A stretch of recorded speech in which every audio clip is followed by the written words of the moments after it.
कभी रात के अंधेरों में दिल चीख चीख कर कहता है बस अब नहीं, मगर वही लम्हा असल इम्तिहान होता है। सब्र वो नहीं जो होठों पर हो, सब्र वो है जो टूटते दिल के बावजूद अल्लाह पर यकीन को टूटने न दे। इंसान दुश्मनों से नहीं हारता, वो अपने ही दिल से हार जाता है। और जो अपने अंदर की कमजोरी से लड़ ले वो दुनिया की हर जंग जीत लेता है। बस शर्त यह है कि सब्र साथ हो।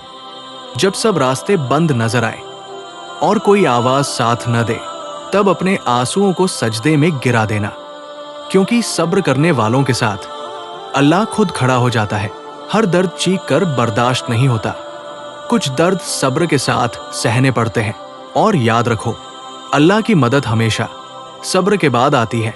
कभी खुद से कहना पड़ता है मैं हार गया हूं, लेकिन मोमिन वो है जो दिल में टूट कर भी अल्लाह से ये कहता है या अल्लाह, मैं सब्र करूंगा। जिंदगी की सबसे बड़ी लड़ाई किसी और से नहीं, खुद अपने नफ्स से होती है। और जो सब्र के साथ अपने नफ्स को शिकस्त दे दे वो अल्लाह का महबूब बन जाता है। जब थक जाओ रुक जाओ, लेकिन पीछे मत हटना, क्योंकि सब्र का मतलब रुक जाना नहीं। सब्र का मतलब है अल्लाह पर यकीन के साथ आगे बढ़ते रहना। आंखों में आंसू हो, दिल में दर्द हो और जुबान पर शिकवा न हो, यही असल सब्र है। और अल्लाह ऐसे दिलों को खाली नहीं लौटाता। अल्लाह फरमाता है बेशक सब्र करने वालों के साथ मैं हूं।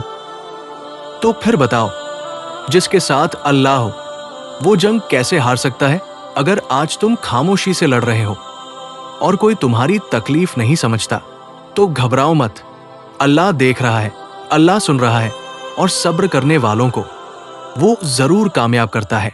अगर आपको ये बात दिल को छू गई हो तो वीडियो को लाइक कीजिए और ऐसे ही इस्लामिक वीडियो के लिए चैनल को सब्सक्राइब कीजिए।